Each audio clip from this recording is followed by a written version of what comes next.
Hi everybody, my name is Victoria, welcome back to my channel, and today I am bringing you my October wrap-up and my November TBR. Lately, I've been combining these two things because, one, I've not been reading very many books per month. Just my reading has slowed down quite a bit for various life reasons, but it is what it is. And then also because my TBRs are kind of changing at the last minute. Even today, my November TBR changed at the last minute. So we're just going to be pretty much flying by the seat of our pants at the end of the month and then at the last minute deciding what we plan to read. But so far my TBRs have usually not gone as planned. So I don't even know why I'm making plans, but old habits die hard. So the first book that I finished in the month of October was Crime and Punishment by Fyodor Dostoevsky. And now I've talked about this author enough to hopefully be able to pronounce his name correctly. So hopefully I did okay. I read this book as part of a read-along that was going on. It's been going on for the last 2 months. So actually we took 2 months to read this. I ended up really liking this a lot. This is a classic that I knew nothing about going in, hadn't read very much Russian literature in general, definitely had never read Dostoevsky before, and my friend Christy is a big fan of this author, so I really wanted to jump on this and read it along with her. And then Danny from Spinelli Speaks has been hosting live streams on her channel, which I have been fortunate enough to get to be a part of. So I'm going to be part of the one that's happening this Saturday on Halloween. So I'm very excited to talk about this book in its completion with everybody in the group. It has been a lovely group to read with. Everyone in the group is just so much smarter than me, genuinely so much smarter than me, and they've just all been picking up on things that I would never see on my own. So that's why I love reading books like this in a group, because I would be much more lost reading it by myself. This book is all about Raskolnikov, who is a man who commits a crime in the very beginning of the novel, and the rest of the book follows his punishment.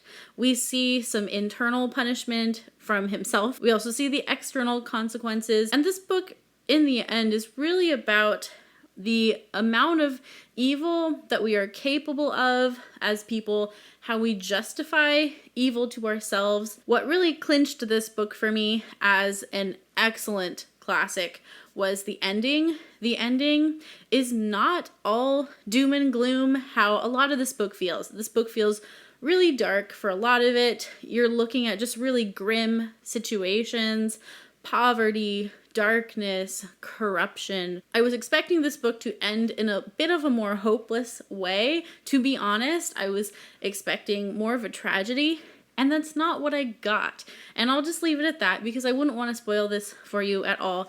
But I just wanted to point out that this book is not pessimistic, actually. And that was a surprise. It was a great surprise. I have a spoiler-free review on this book, so if you would like to hear a little bit more of my thoughts, I'll just leave that there. I will stop talking about this book here because I do have another video that you can check out if you want to. In the end, I think I'm going to give this book 4 stars. It wasn't a new favorite classic just because I did get bogged down in the grim reality of it, and I just like something a little different from my classics, but this was still an excellent read. I would read it again and probably get even more out of it. I would probably see a lot more things as I go. So this is a classic I would revisit. I would recommend. I think if you like more psychological thrillers, then you might like to pick up Crime and Punishment because it's definitely more about the internal workings of a person. Next up, I finished Jane Eyre by Charlotte Bronte. It was Victober. I made an attempt to pick up a Victorian novel. I wanted to pick up another, but that was way too optimistic. This one took me most of the month to read, honestly, and I was not going to fit in another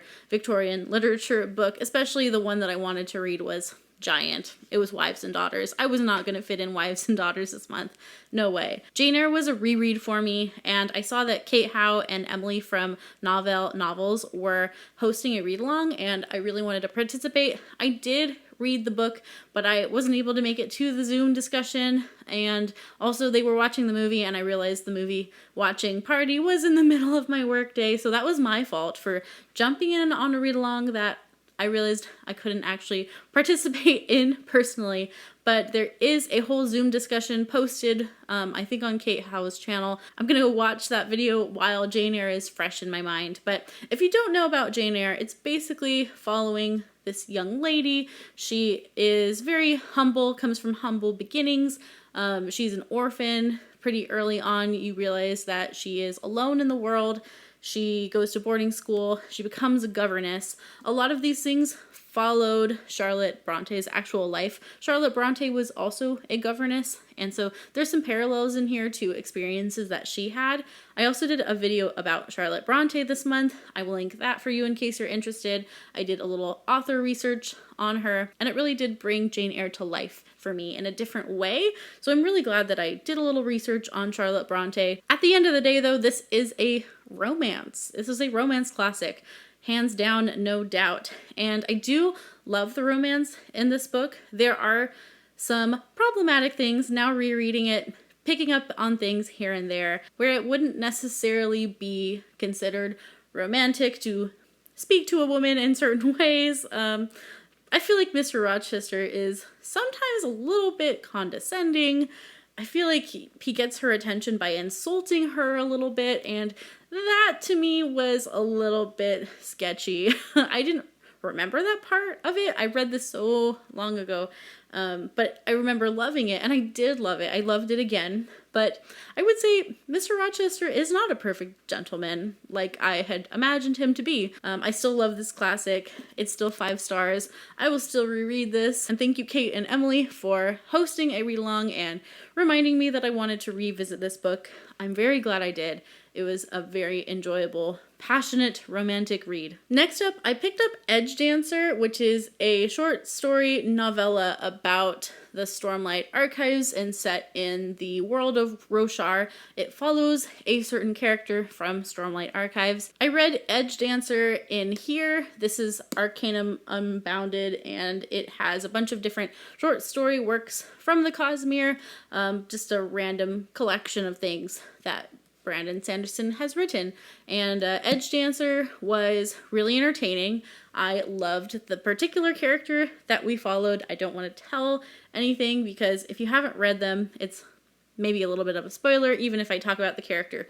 But this was a character that I particularly loved when I saw them in Words of Radiance, and it was so fun. She was so entertaining, and I love her and her fellow Spren character. I gave Edgedancer 5 stars because I had no reason not to. I know it's short, and a lot of people are saying they don't want to give it 5 stars because it's short and not substantial, but I had nothing wrong with it. It was really entertaining.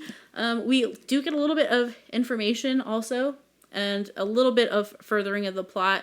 So definitely you want to read Edgedancer before you read Oathbringer, because I'm really glad I did, because I was able to catch a few things that probably I would have just had them go over my head if I hadn't read Edgedancer.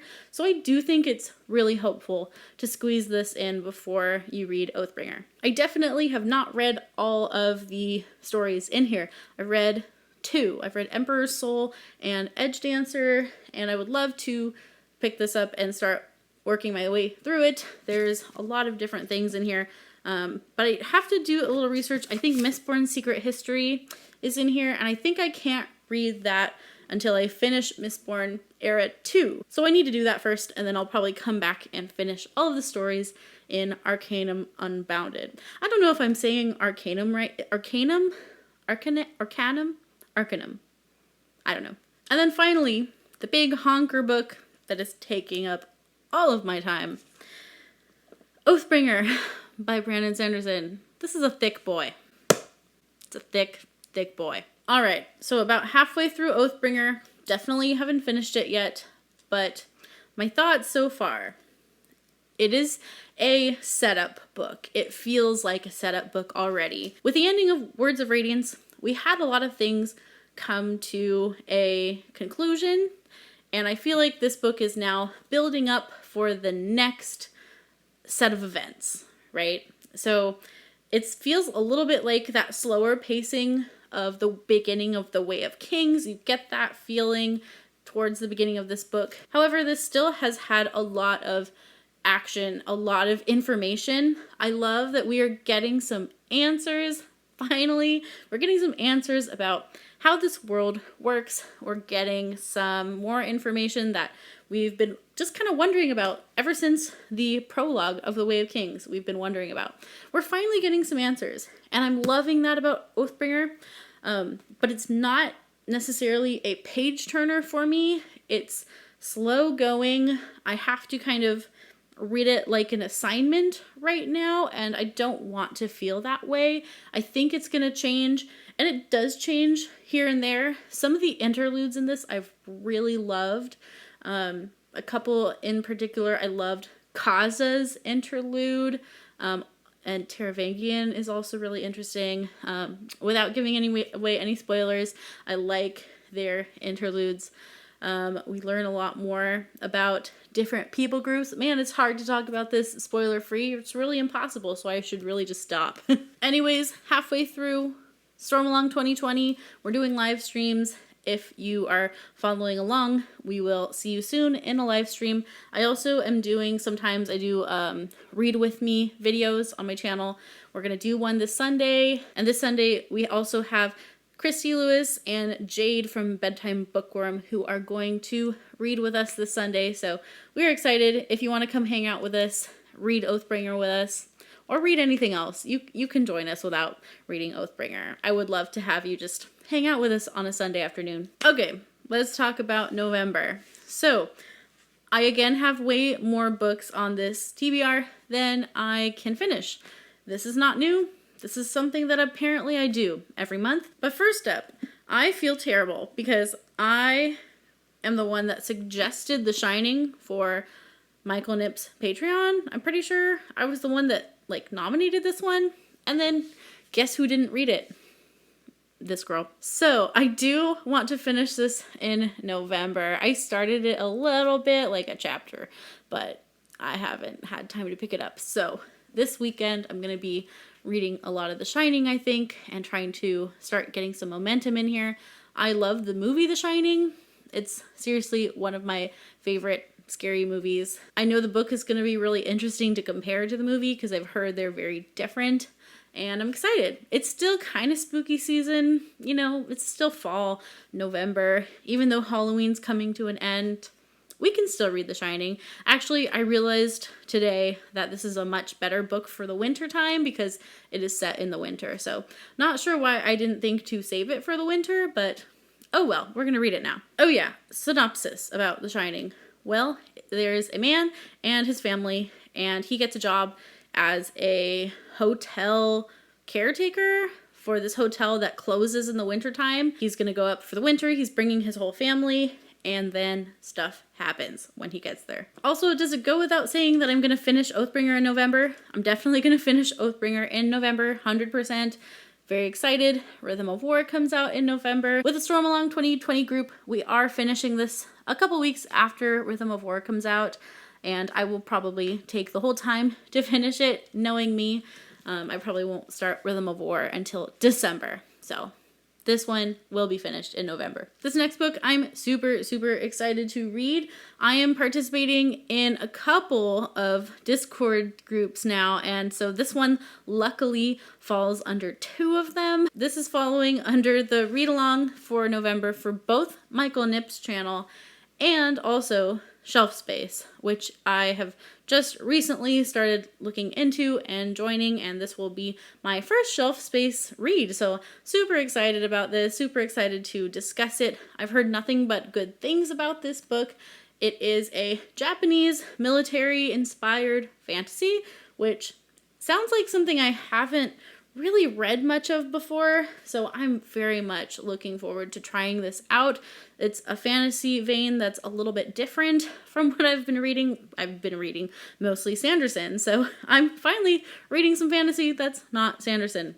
So I'm excited about that. And I've seen quite a few rave reviews for this. Angela from Science Literature Alliance has I think said this was her very favorite book of the year, most likely. So high praise coming from Angela, and so excited, but it's big.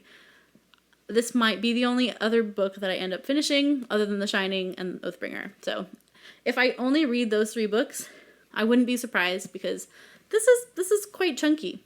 However, it is also nonfiction November, and you best believe I am trying to squeeze in some nonfiction also. So here we go. Nonfiction November, TBR, unofficially.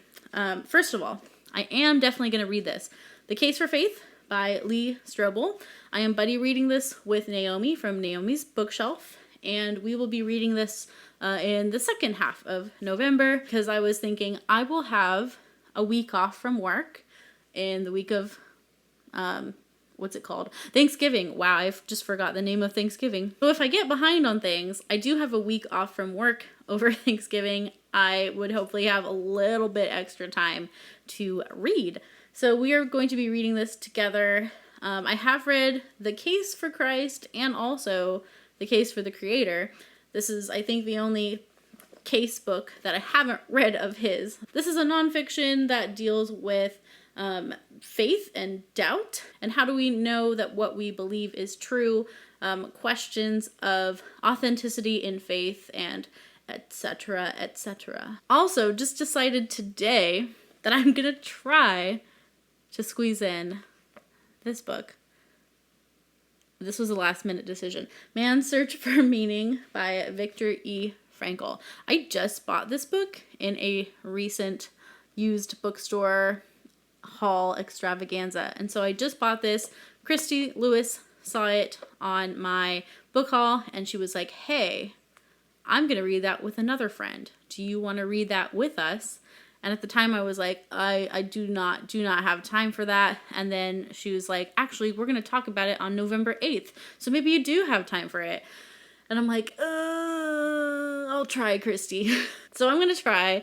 I will give it my best effort. It's only 150 pages. It's not very long, but my reading just hasn't been going very quickly lately. We'll see. We'll see, Christy. I'm going to try really hard. I do want to read this book. Frankl is a psychiatrist who came up with logotherapy, and he is a survivor of Auschwitz, and I understand there's just a lot of heavy stuff in this book. I think it's short but impactful, and I don't know much about it, but I do know that I've heard it's great. So, excited to read this. Hopefully we'll be able to finish it in time to talk to Christy and her friend about it. So, fingers crossed. Next nonfiction book that I probably won't get to, but maybe, we'll see, is called Resisting Happiness by Matthew Kelly. This was gifted to me by a Catholic friend of mine.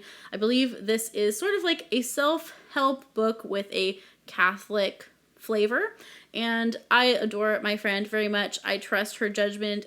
She says this is really great. If she says it's great, I know I will love it too. But this book is looking at happiness from a Christian perspective and about how we organize our dreams and how we sabotage our dreams, and how we should look at happiness and life goals through a Christian lens. I'm really excited to read this. I've been meaning to get around to it ever since she gave it to me. I'm hoping this is the month.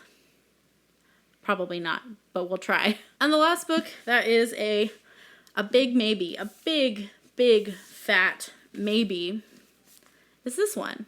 Cast by Isabel Wilkerson. This was a Book of the Month book from September. I saw it, and originally I skipped September because I was like, no, I need to finish my other Book of the Month first. But then October rolled around, I still really wanted it, and so I added it on to my October box because I have no self-control. I really need to start working my way through my Book of the Month books. They are accumulating. I don't know if you can see here. There's a few down there. I don't want them to pile up. So, this is nonfiction. It is nonfiction November. It would be cool to get to this. It is about the hidden caste system in America, and it's talking about socioeconomic issues. It's talking about race. Very timely book for right now. So I really want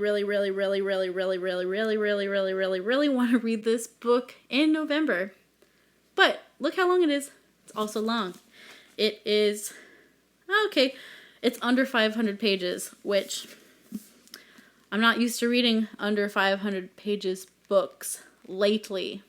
So maybe there's hope. Maybe. We're going to try. We're gonna try so hard, you guys, in November. November is my month. I say that now, but we will see what happens. All right, my dog is crying in the background because he's sad that I locked him out of this room while I'm filming. So sorry if you can hear him. I'm gonna go comfort my dog, but let me know down in the comments what you are reading in November. Let me know if you've read any of these books that I finished in October. Are you participating in Nonfiction November or a Storm Along? Are you excited for Rhythm of War? I am, but I'm not gonna read it in November. No way. Don't forget to subscribe if you want to see more bookish content from me and hear me ramble about books and hear my dog crying. I'm sorry, Dusty. Come here, buddy. Come here. This is the crier. What do you have to say for yourself? Are you happy now? Thank you. I hope you have a wonderful rest of your day. And until next time, keep reading great books. Bye-bye.